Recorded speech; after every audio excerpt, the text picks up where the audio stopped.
बिस्मिल्लाहिर्रहमानिर्रहीम।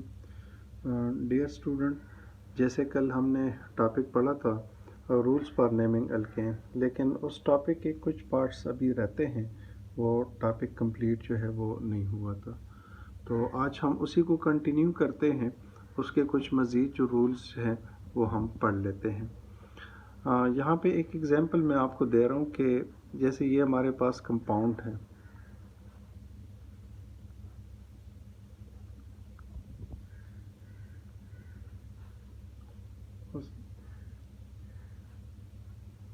ये कंपाउंड है।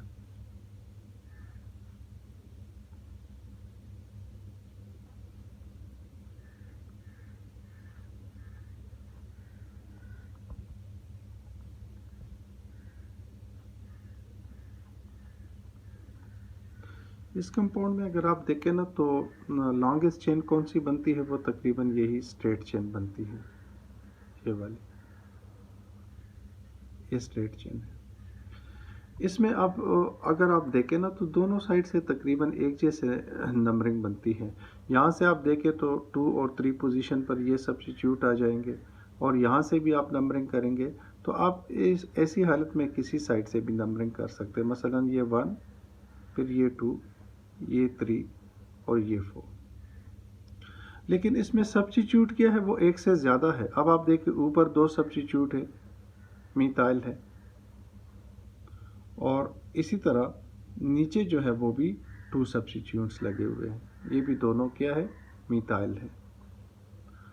तो ऐसी हालत में अगर सब्स्टिट्यूट सेम हो और एक से ज़्यादा हो तो सबसे पहले आप क्या करेंगे, उनकी पोजीशन आप नोट करेंगे।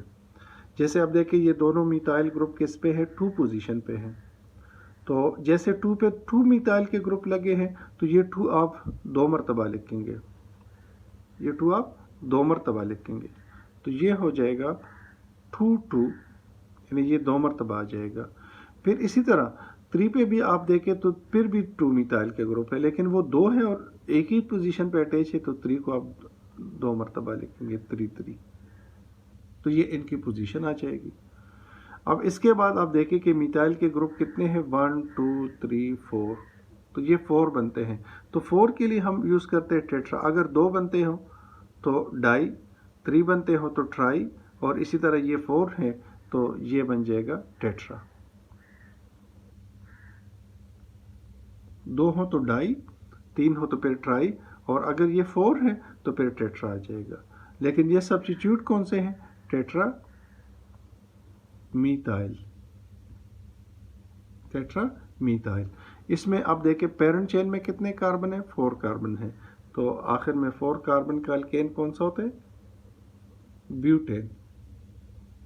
कौन सा होता है, ब्यूटेन। तो ये हो जाएगा ब्यूटेन। तो इसका पूरा नाम आ जाएगा 2233 टेट्रामीथाइल ब्यूटेन। अब मैं एक और रूल आपको बता रहा हूँ, एक और एग्जांपल आपको दे रहा हूँ। अगर हमारे पास सब्स्टिट्यूट एक से ज़्यादा है, जैसे आप देखें यहाँ पे फॉर एग्जांपल मिथाइल लगा है,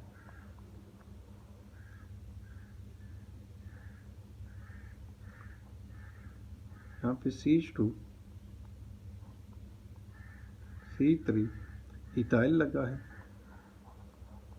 फिर आगे CH2, फिर इसके बाद CH2 और आगे C3 आता है, ये आ जाता है। तो अगर यहाँ पे आप देखें तो सब्स्टिट्यूट ज़्यादा भी है और डिफरेंट भी है। Almost this is longest continuous chain, ये तकरीबन लॉन्गेस्ट चेन यही बनती है। अगर आप यहाँ से नंबरिंग करेंगे, क्योंकि जैसे मैंने आपको पहले बताया है ऑर्गेनिक में रूल है, रूल ऑफ लीस्ट, तो इसकी पोजीशन 1 2 3 4 और 5, 4 और 5 बन रही है। यहाँ से आप करेंगे तो 1 2 3, तो आप यहाँ से नंबरिंग करेंगे, तो ये 1, ये फिर 2, ये 3, ये हो जाएगा 4 5 और ये 6 हो जाएगा। 1 2 3 4 5 6, ये भी बन सकती है लॉन्गेस्ट चेन, ठीक है। लेकिन जब स्ट्रेट चेन और ये वाली चेन दोनों बराबर बन रही है तो फिर आप स्ट्रेट चेन को ज़्यादा प्रेफरेंस दे दें। इसी तरह आप देखें 2 पे मिथाइल का ग्रुप लगा है और 3 पे आप देख रहे इथाइल लगा हुआ है। तो अगर सब्स्टिट्यूट हमारे पास एक से ज़्यादा है, जैसे ये भी सब्स्टिट्यूट है और ये भी सब्स्टिट्यूट है, लेकिन वो डिफरेंट है, सेम नहीं है, तो ऐसी हालत में फिर आप क्या करेंगे, अल्फ़ाबेटिक ऑर्डर में लिखेंगे। जैसे इथाइल ई से स्टार्ट होता है और मिथाइल एम से, तो इथाइल पहले आएगा और मिथाइल बाद में आएगा, तो ये हो जाएगा 3। आपने ये नहीं देखना कि इसकी पोजीशन पहले आ रही है तो इसको नहीं, आपने अल्फ़ाबेटिक ऑर्डर को देखना है। तो 3 इथाइल, 3 इथाइल। 2 पे कौन सा ग्रुप लगा है, 2 मिथाइल। और जैसे मैंने पहले भी मेंशन किया है कि जब आप वर्ड या लेटर लिखेंगे साथ फिगर, तो उसके दरमियान ये हाइफन डालना ज़रूरी है। तो 3 इथाइल, क्योंकि ई इथाइल और मिथाइल एम से स्टार्ट होते हैं तो इथाइल पहले आ जाएगा, तो ये हो जाएगा 3 इथाइल 2 मिथाइल। और बाकी इसमें आप देखें कितने कार्बन हैं, 6 कार्बन हैं, तो पेरेंट नेम इसका होगा हेक्सेन। पेरेंट नेम क्या होगा, हेक्सेन। तो ये आपके पास हो जाएगा 3 मिथाइल 3 इथाइल 2 मिथाइल हेक्सेन, ये इसका पूरा नाम बन जाएगा। अब नेक्स्ट टॉपिक अगर आप देखें ना, तो हमारे पास इसमें साइक्लोहेक्सेन भी शामिल है। क्या है, साइक्लोहेक्सेन। उनकी भी हम नेमिंग थोड़ी सी पढ़ेंगे। साइक्लोहेक्सेन साइक्लिक कंपाउंड हैं, जिन अल्केन के अंदर कार्बन के एटम रिंग की शक्ल में पाए जाते हैं, उनको हम क्या कहते हैं, साइक्लो अल्केन कहते हैं। क्या, साइक्लो अल्केन। तो साइक्लो अल्केन में सबसे जो हमारे पास पहला कंपाउंड आता है, उसमें 3 कार्बन होते हैं, लेकिन साइकिल की वजह से या रिंग की वजह से साइक्लो अल्केन में 2 हाइड्रोजन के एटम नॉर्मल अल्केन या स्ट्रेट चेन अल्केन के मुकाबले में कम होते हैं। जैसे हमारे पास पहला साइक्लो अल्केन है, साइक्लो प्रोपेन। कौन सा, साइक्लो प्रोपेन। ये सबसे पहला, यानी सबसे शॉर्टेस्ट और सबसे पहला साइक्लिक कंपाउंड है। साइक्लो प्रोपेन में अगर आप देखें ना, तो सबसे पहले आप क्या करेंगे कि कार्बन के जो एटम हैं वो रिंग की शक्ल में लिखेंगे ऐसे, और फिर हर एक कार्बन के, चूंकि बॉन्ड 4 होते हैं, तो बाकी आप इसके साथ हाइड्रोजन पूरे कर लें, यानी हर एक कार्बन के साथ एक एक हाइड्रोजन का एटम जो है वो भी अटैच होते हैं। इसको मैं और क्लियर कर लूँ, इसको आप ऑक्सीजन ना समझे, तो ये हाइड्रोजन, ये भी हाइड्रोजन, तो ये साइक्लोप्रोपेन बन जाएगा। ये क्या होगा, साइक्लोप्रोपेन। हाँ, इसमें एक हमारे पास सहूलत होती है कि इसको आप, जैसे ये CH2 है, तो इस तरह भी लिख सकते हैं CH2, फिर नीचे भी आ जाएगा CH2, फिर आ जाएगा CH2, और यूं इसका स्ट्रक्चर बन जाता है। लेकिन इससे भी इसकी एक शॉर्ट फॉर्म होती है, वो ये है कि आप ट्राइंगल बना लें ऐसे। ये भी साइक्लोहेक्सेन है, जिसमें इस कॉर्नर का मतलब क्या होता है, इस कॉर्नर का मतलब एक CH2 का ग्रुप होता है, तो ये बन जाएगा साइक्लोप्रोपेन। एक और एग्जांपल मैं आपको दे रहा हूं, साइक्लो ब्यूटेन। साइक्लो ब्यूटेन, देखिए इसमें 4 कार्बन होते हैं ब्यूटेन में, और साइकिल की शक्ल में होते हैं।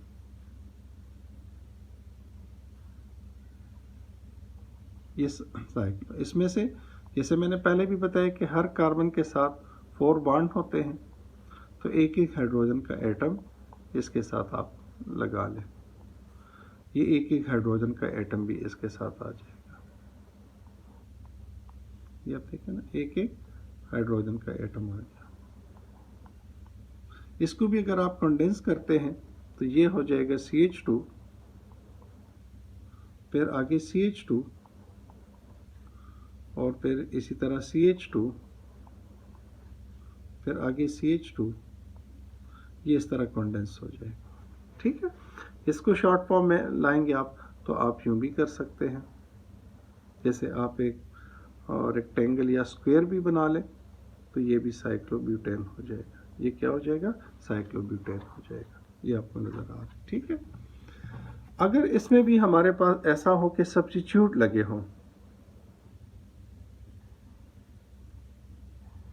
जैसे ये साइक्लोब्यूटेन है, यहाँ पे एक C3 का ग्रुप लगा है, मिथाइल का ग्रुप लगा है, सब्स्टिट्यूट लगा हुआ है।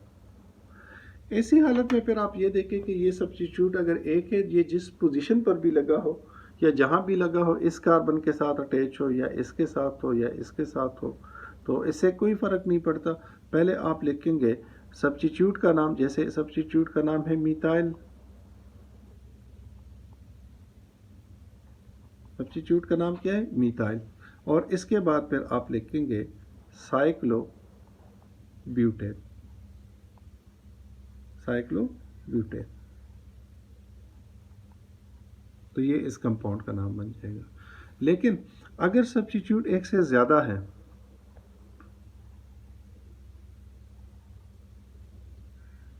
जैसे आप देखो एक सब्स्टिट्यूट यहाँ पे लगा है, एक नीचे लगा है, यहाँ पे भी लगा है, यहाँ पे भी अटैच है, तो फिर आप क्या करेंगे? आप इस रिंग की नंबरिंग करेंगे। लेकिन फिर वही, जैसे पूरी ऑर्गेनिक में वही चीज़ बार बार आती है, रूल ऑफ लीस्ट।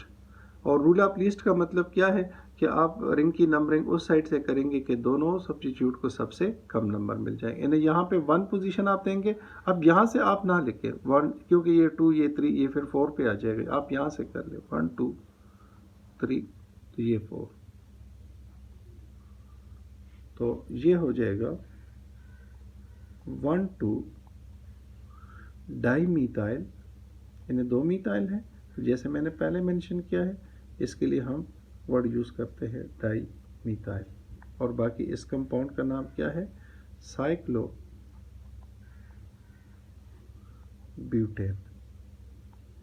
साइक्लोब्यूटेन। तो ये इस कंपाउंड का पूरा नाम आ जाएगा। तो जितने हमारे पास ये साइक्लिक अल्केन है, हालांकि देखा जाए तो इनका कोई अलग जो है वो चैप्टर वगैरह नहीं है, लेकिन फिर भी आपको थोड़ी बहुत जो है ना इनकी नेमिंग वगैरह आनी चाहिए। इसी तरह हमारे पास जो अब नेक्स्ट टॉपिक है वो ये कि अल्केन जो होते हैं इनकी फिजिकल प्रॉपर्टीज़ क्या होती हैं। कौन सी? Physical property. तो नेक्स्ट टॉपिक हमारे पास है फिजिकल प्रॉपर्टीज़ ऑफ अल्केन। जैसे आप लोग जानते हैं ऑर्गेनिक कंपाउंड की 2 तरह की प्रॉपर्टी होती है, एक फिजिकल प्रॉपर्टी होती है, एक केमिकल प्रॉपर्टी होती है। तो इसमें आप क्या पढ़ेंगे? Physical property of alkane. अब यहाँ से आप देखें कि कार्बन 1 से लेकर कार्बन 4 तक जो अल्केन है, यानी मीथेन से लेकर ब्यूटेन तक, they are colourless and odourless gases. Carbon 1 से यानी मीथेन से ब्यूटेन तक क्या है? कलरलेस और ऑर्डरलेस गैसेस है। कार्बन 5 से लेकर कार्बन 17 तक, यानी पेंटेन से लेकर हेप्टाडीकेन, डीकेन 10 को कहते हैं, हेप्टा 7 को कहते हैं, तो 17 को हेप्टाडीकेन कहते हैं। They are colourless odourless liquids, ये लिक्विड्स हैं। और कार्बन 18 या इससे आगे जितने हैं वो कलरलेस और ऑर्डरलेस क्या है? सॉलिड्स होते हैं। ठीक है ना। तो ये तो इनकी मतलब फिजिकल प्रॉपर्टी में ये सारी चीज़ें आ जाती है। अब सॉल्युबिलिटी आप देखें, चूँकि ये आप और भी डिटेल में पढ़ेंगे कि हमारे पास जितने भी अल्केन्स होते हैं तो इनमें ज़्यादातर 2 ही एलिमेंट हाइड्रोकार्बन है, 2 ही एलिमेंट है, कार्बन है और हाइड्रोजन है, और दोनों के दरमियान इलेक्ट्रोनेगेटिविटी का डिफरेंस भी बहुत कम है। तो they are mostly non polar या वेरी वेरी वीकली पोलर होते हैं। तो नॉन पोलर ही समझ लें। तो नॉन पोलर होने की वजह से they are insoluble in water, they are insoluble in water. Water में क्यों इनसॉल्युबल है? क्योंकि वाटर पोलर है और अल्केन जितने हैं ये नॉन पोलर होते हैं, so they are mostly insoluble in water. लेकिन जो हमारे पास नॉन पोलर सॉल्वेंट है, जैसे बेंजीन है या ईथर है, they are soluble in non polar solvent, तो इनमें ये सॉल्युबल होते हैं। नेक्स्ट पॉइंट हमारे पास क्या आता है? मेल्टिंग पॉइंट आता है, या इसके बाद इनके जो है वो बॉइलिंग पॉइंट आते हैं। अब मेल्टिंग पॉइंट या बॉइलिंग पॉइंट में एक चीज़ ये है कि चूँकि जितने हमारे पास ये अल्केन होते हैं ये नॉन पोलर होते हैं, और जैसे आप लोगों ने फर्स्ट ईयर में भी पढ़ा है कि नॉन पोलर कंपाउंड में कौन सी इंटरमॉलिक्यूलर फोर्सेस पाई जाती हैं? लंदन डिस्पर्शन फोर्सेस होती है जो कि बहुत ज़्यादा वीक होती है। और लंदन डिस्पर्शन फोर्सेस जो है वो साइज़ ऑफ मॉलिक्यूल के ऊपर या नंबर ऑफ एटम के ऊपर डिपेंड करती है। तो जो चेन की साइज़ में इजाफा होता है या चेन बढ़ती है या नंबर ऑफ एटम बढ़ते हैं, तो इसके साथ साथ लंदन फोर्सेस जो है वो भी स्ट्रांगर बनती जाती है। और लंदन फोर्सेस स्ट्रांगर होने की वजह से इसमें एक बड़ी चेंज आती है कि इनके जो मेल्टिंग पॉइंट्स होते हैं या इनके जो बॉइलिंग पॉइंट्स होते हैं वो भी तकरीबन इंक्रीज होते हैं। जैसे आपकी बुक में मेंशन किया है कि अगर एक मीथाइलिन ग्रुप बढ़ता है, एक CH2 का ग्रुप बढ़ता है, तो बॉइलिंग पॉइंट या मेल्टिंग पॉइंट जो है वो 20 से लेकर 30 डिग्री सेंटीग्रेड तक बढ़ जाता है। लेकिन इसमें एक और बड़ी ज़बरदस्त चीज़ जो मैं अभी आपको बताने वाला हूँ वो ये है कि अगर हमारे पास ब्यूटेन है, क्या ब्यूटेन, अब एक हमारे पास होता है एन ब्यूटेन, एन ब्यूटेन। अब आप देखिए जब आप एन ब्यूटेन लेंगे ना तो इसमें चेन के दरमियान ये जो लंदन फोर्सेस होगी यहाँ पे वो ज़्यादा स्ट्रांग बनेगी एन ब्यूटेन में। यहाँ पे लंदन स्ट्रांग, अगर इसका फार्मूला जैसे आप जानते हैं C4H10 है, इतने ही कार्बन के एटम का आप लेते हैं आइसोब्यूटेन, क्या लेते हैं, आइसोब्यूटेन आप लेते हैं।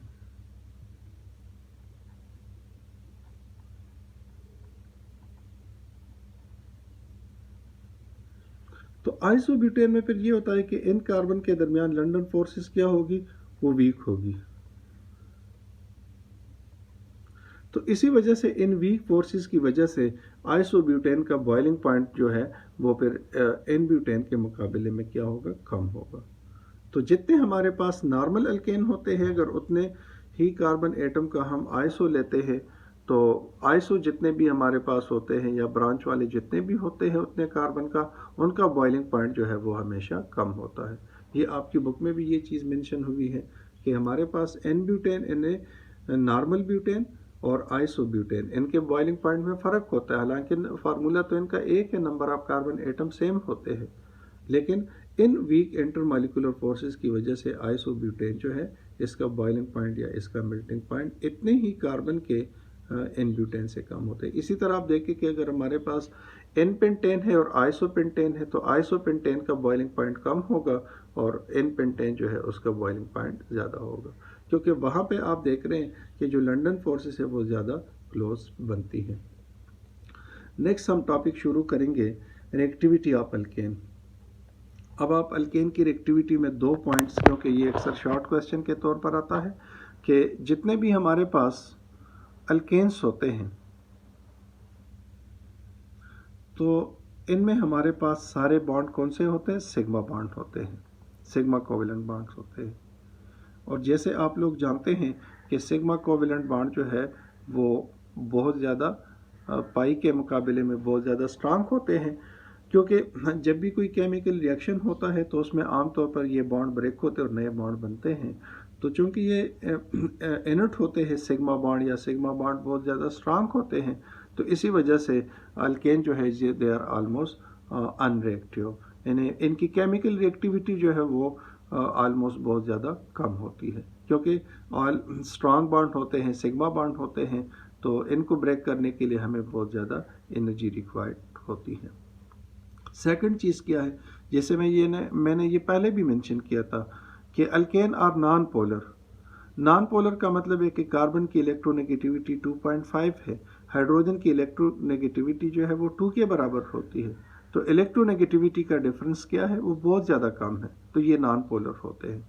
तो नॉन पोलर होने की वजह से भी इनका किसी भी चीज़ के साथ आसानी के साथ रिएक्शन नहीं होता, क्योंकि इनके अंदर पोलरिटी नहीं होती, पॉजिटिव और नेगेटिव या पार्शियल पॉजिटिव और पार्शियल नेगेटिव चार्जेस नहीं होते, लिहाजा इनकी रिएक्टिविटी जो है वो बहुत ज़्यादा कम होती है। तो अक्सर यही क्वेश्चन आता है कि वाई अल्केन आर इनर्ट या why alkane are inert toward chemical reaction, तो इसके ये 2 रीज़न आप एक्सप्लेन करेंगे।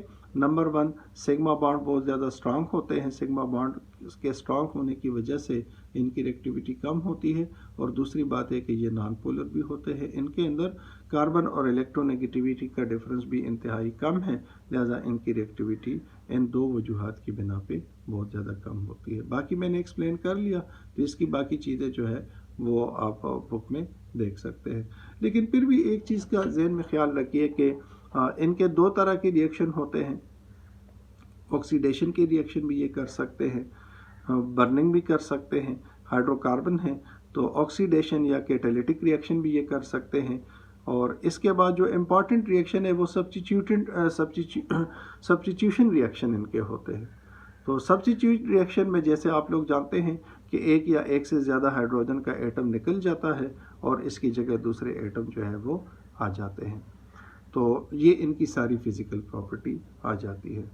अब इसके बाद जो हमारा टॉपिक होगा वो इनका एक ही तकरीबन मेन रिएक्शन है आपकी बुक में, जिसका मैकेनिज़्म भी गिवन है। तो उस मैकेनिज़्म के मुताबिक वो पूरे रिएक्शन जो है हम स्टडी करेंगे, उसका मैकेनिज़्म हम स्टडी करेंगे। और अगर आप देखें तो अल्केन के बाकी रिएक्शन नहीं है, सिर्फ वो मेन रिएक्शन इसमें वही है कि मतलब हेलोजिनेशन ऑफ अल्केन।